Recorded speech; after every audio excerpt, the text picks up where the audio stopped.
Jeff with RVing with the Gadboys. I'm all dressed up in my grungies because today I want to go through the bottom of our RV. The reason it being is that in a couple weeks we're going to be taking a trip around the country, do the four corners.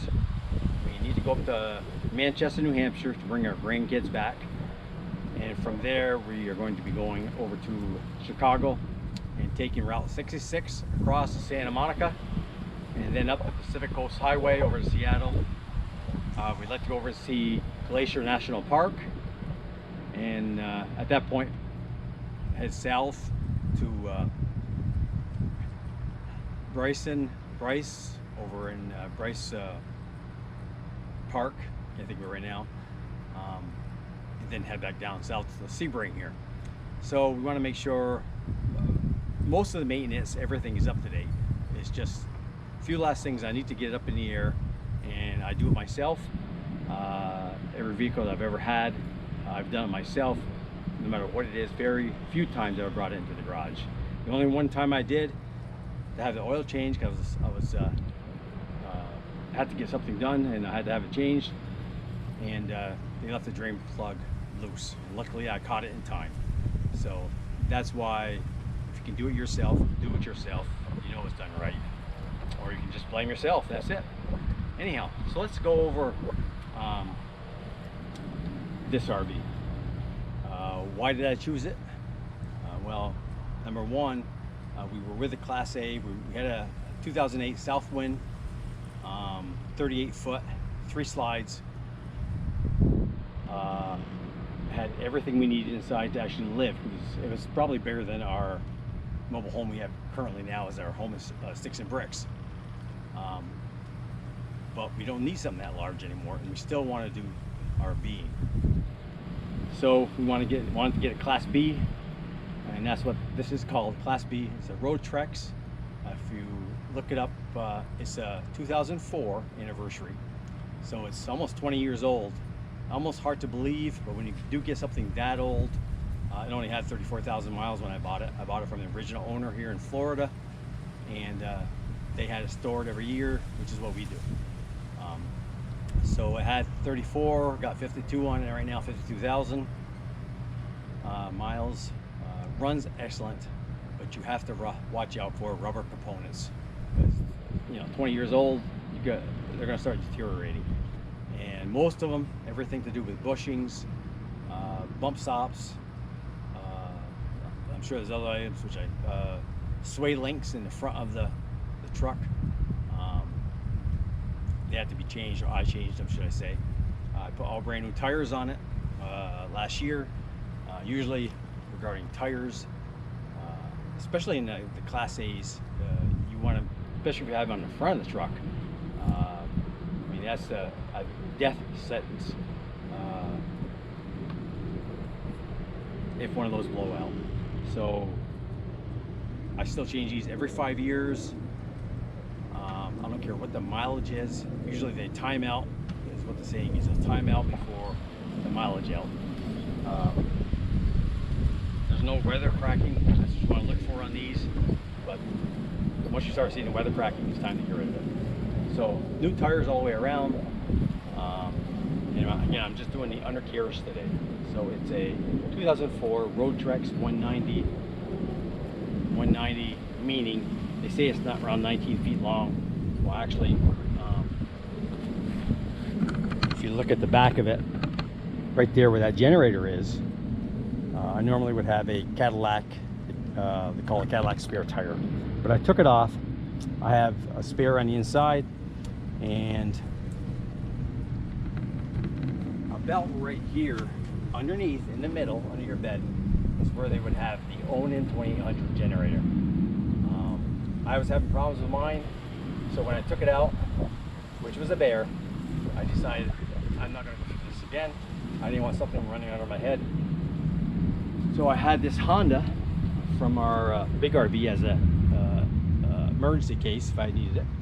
And I bought a setup like this, put it on the outside, and now this generator can run everything I have. Not at the same time, but it can run the main air, the heater, whatever I need to do. And a heck of a lot more efficient. And it's not under my bed, it's in the back. Exhaust, you all want to use the exhaust from here. So that also bothered me. This one right here, the exhaust is way out back. As long as I don't have the windows open, it won't be drawn to the inside of the vehicle. So let's just take a quick walk around. If the Continental was on there, or should I say 19 feet is from bumper to bumper. So if you look at this right now, it's got all tinted windows, really excellent shape. So you just gotta watch out for the rubber. Up on top, I put an antenna. It's self-seeking when I adjust it, so I know when I've clocked into my antennas, or should I say the stations that are available. This is a 3500 chassis. The largest they have, I think it's 1 ton, also known as that. And that's the other reason why I got it. The color I watched out for. Whites during the early years would peel, so that's something you have to watch out for big time, because you can't just get it painted. They have to actually strip the vehicle to do it right.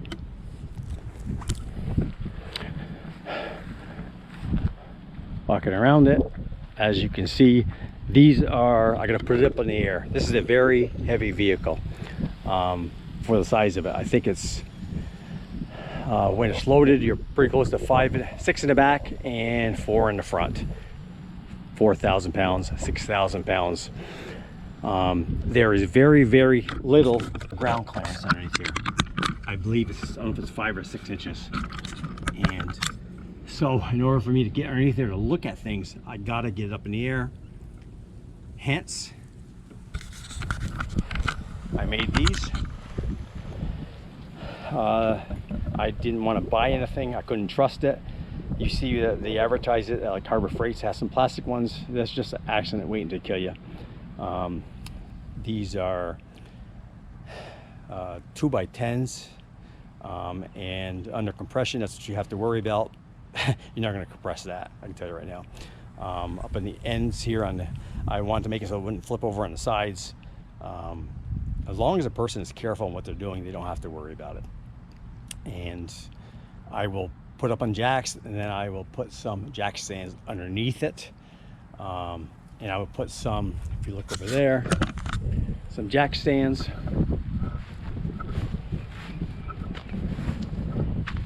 And some wheel stops. So when it's up in the air, it's not going to roll on me. Also have the emergency brakes on.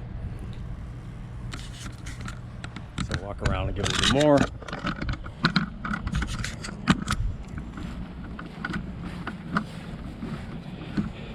So just a little bit more on the powertrain. It has a 6-liter engine in it, tied to Chevy's 4-speed transmission. They, as I got newer, 218 was the last year Roadtrek made them. And Roadtrek is out of Ontario, Canada. I'm not sure why they stopped, because basically a lot of people that want this type of van, they're built like a tank, very solid, very reliable. Being a Chevy product, easy to get worked on as far as just the chassis itself. So again, the engine is a 6-liter. I had the same exact engine, and I had an 805 GTO. The only difference is the GTO had a higher compression, so I had to use high test gas where I don't have to here. Roadtrek did an excellent job. I think that's about it for the outside. That's all I want to talk about today, but we are going to talk about underneath. So basically there's my generator. You'll see where I created a way to plug my generator in to where the existing own-in did plug into. So this van has 2-burner gas stove. It has a 2-burner gas stove, has a 3-way refrigerator, meaning as an LP gas refrigerator, 110 and 12 volt. Myself personally, if I'm here stationary at my residence, I'll plug it in 120 to get the refrigerator nice and cold. If I'm going down the road, I'll use 12 volt, which is the health battery, to keep it cool. If I park overnight when the vehicle is stationary, I will use the LP gas. That seems to be the quickest way to cool a refrigerator down. Rule of thumb with this refrigerator, don't be opening the door too much, because it will heat up pretty quickly. So it's got a sink, it's got a shower inside, it's got an exterior shower, it's got a toilet, fully functioning toilet, which you'll see I have water tanks. I have 2 fresh water tanks. I have a gray water tank, which is nothing more than the water that comes out of your sink or out of the drain for the shower. We have black water tank, which is going to be your poop tank. Let's see what else we got here. You got your TV, self-contained that way. Got a microwave if you want the microwave. The LP gas refill is right here. The LP gas, that's where you fill up your tanks. The tank is underneath there. I believe it's 20 pound, or it could be 30 pounds, excuse me. But that's all very, very efficient. I have towing capacity, which I don't have on here. I believe it's, I don't want to speak out of turn, I'm guessing around 8,000 pounds I can tow with that. And I have a tongue weight of 500 pounds. So let me put the truck up on the ramps. One thing I want to mention, here's our outside refrigerator vent. Here's our hot water tank. It's a 6-gallon. They call it Suburban. My Class A, I believe, was a Dometic. They are different. This one right here has anode rods in it.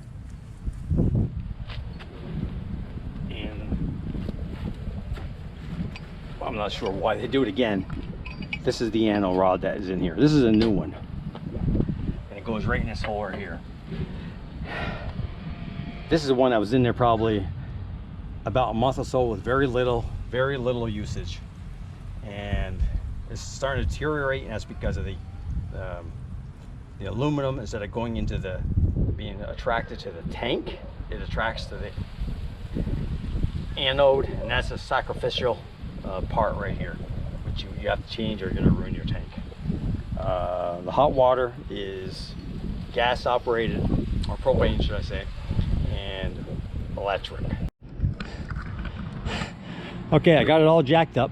This is pretty much what I have to do to get underneath it. I blocked the back wheels. I put it up on top of the ramps I made.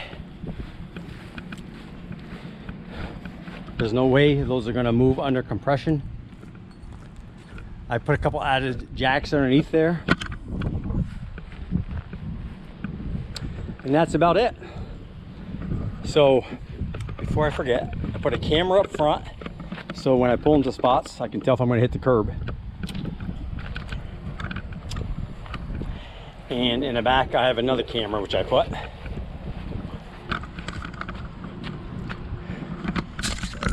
Which is right up there. Okay.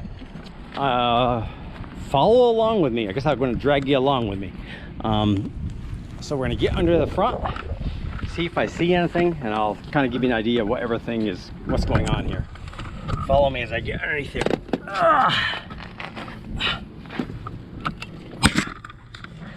As we crawl in here from this side, there's your septic dump. We have a gray water, we have a black water over here. Right here is your freshwater tank. And it goes all the way back. And I fill that up. This is a drain. And I fill it up by the hole on the tab. So this whole thing right here, I can just drop it down, and then there's a sewer hose in here, and I bring it right to the dump. So let's just crawl underneath here and take a look.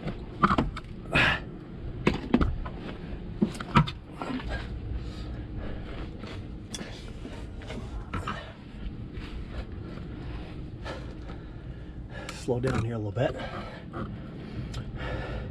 There's one of the bumpers I changed. They were all rotted away. And same thing over on that side.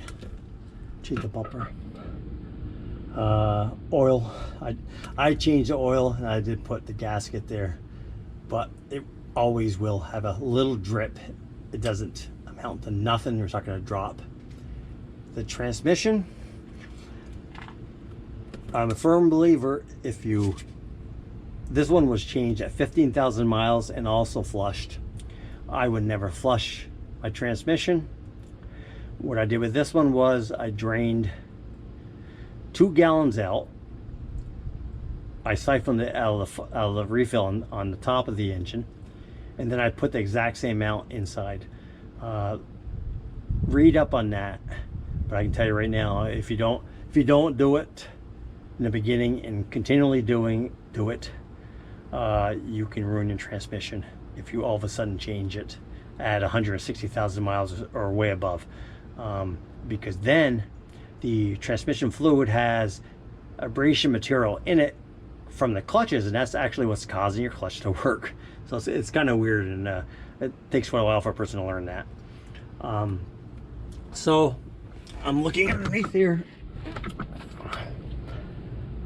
Is there anything obvious that can cause me a problem? Put brand new brakes on the front. Did that myself. As you can see, this is a 20-year-old vehicle. There is no rust. Beautiful shape. I wish I was giving you guys a little better view, but it's not. So here, back there on the other side, on the passenger side, that is, let me get this right here. This is the gray tank, and over there is the black tank. If we look back here, looking underneath it, there's the gas tank, the 32-gallon gas tank. There's a freshwater tank again on the driver's side, the exhaust, and the rear end. It's a 410 rear end, meaning I have plenty of pulling power. I'm not sure what the other one would have been, maybe a 373. So I get probably 13-14 miles per gallon. Not really fuel efficient, but it has all the power I need, that's for sure. So I'm looking underneath there. I really don't see anything. I'm going to turn you off for a bit so I can do a better check.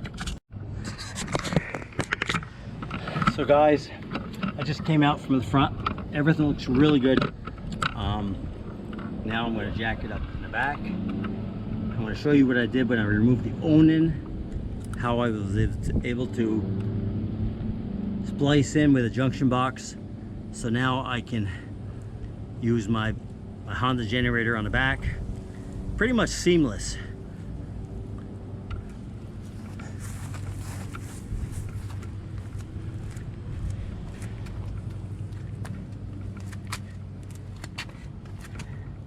All right, good enough.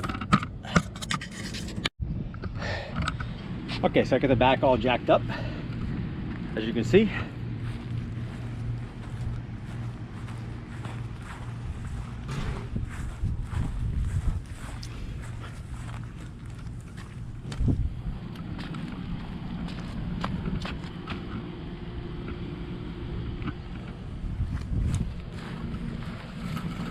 So what I want to do here is I want to check underneath, see if there's anything that's it might be an issue, although I've been underneath there enough times.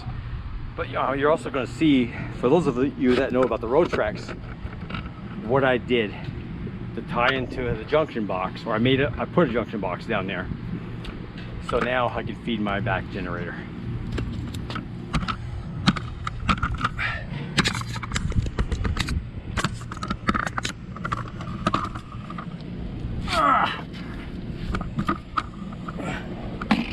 So as we go underneath there, the existing tank, and I have my one junction box I put in here is tie wrapped.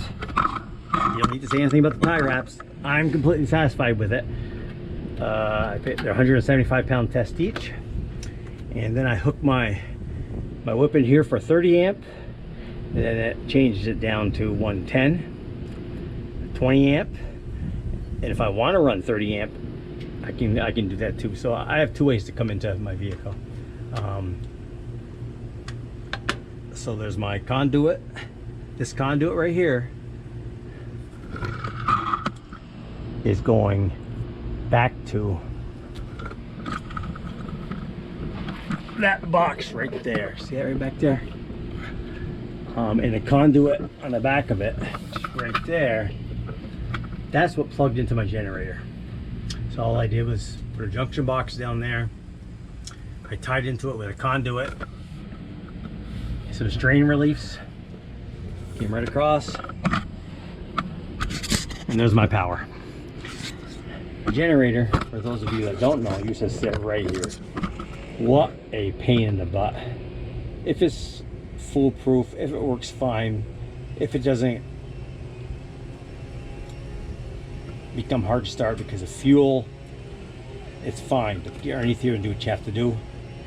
This is a major pain in the butt, and people spend a lot of money to get it fixed.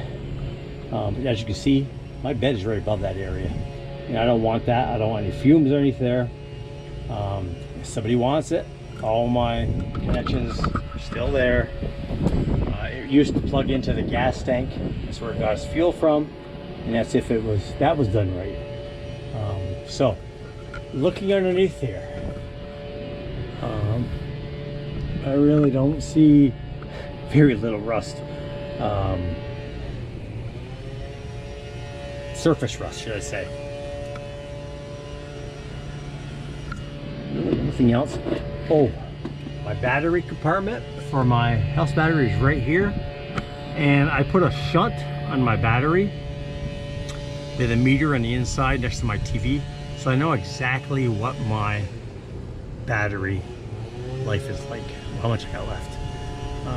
So that's a great thing. It's not like what comes with it, because that's a gauge which doesn't do any good. So coming over here. Oh, what I was going to show you was, this is probably going to be upside down, but if yours has it, that tells you that your rear axle. That's what mine is.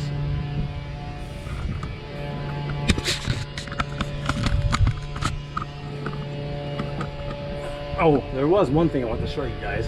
I can find it.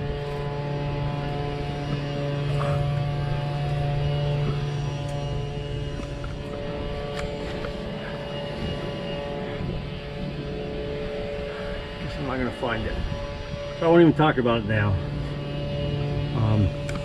So basically, this right here, I got to put a cap on it. That's going to my generator. So I got a whip, a wire whip, comes plugged into here, plugged into there. I'm ready to go. If I want to do it when I'm driving on the road, I can do it. I'm just going to pull that out, but otherwise, it's just going to be kind of tucked out of the way. So if you don't like wire ties, well, don't look at this video,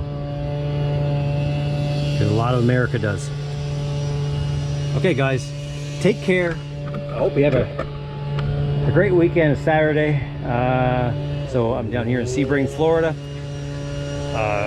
Last time I looked at my phone, it is 104 degrees with the heat index. It's about 90, I think it's 96. I think that's about it. My next video would be more on the stuff probably on the inside. If you have any questions, let me know. I'm going to take one more little walk around. I forgot. But anyways, if you like this video, please subscribe. Please share, like this video. Maybe interesting to some, and some it may not be. So, can't please everybody. Anyhow, you guys take care. Love you. Bye.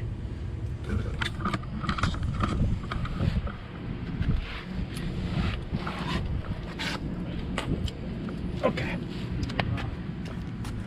So there's your exterior location for your house battery. This is the location for, right now we use it for storage, but you can use that for a secondary house battery. There's your Suburban heater. It's a 30 BTU heater.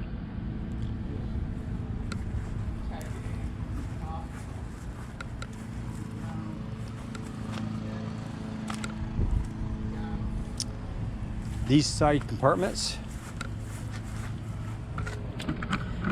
This one is for your sewer and your access to your gray and black water. This hole is for anything to do with equipment you want to bring along with you regarding sewer. It could be anything. We have a surge protector in there, which we always use. We don't never hook direct up to the power supply. We have a surge protector in line so it'll destroy anything inside. This is the back of the refrigerator. This right here, that's for your outside shower. You can get that and also hook up your city water.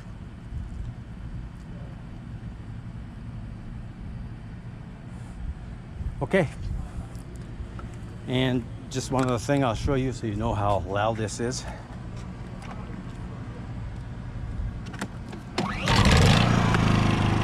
So, as you can see, that's dirt quiet compared to other generators. Now, it will ramp up when you put the air on, but it will generally stay this for, you know, a lot of small appliances that use minimum wattage. Okay, take care, bye-bye.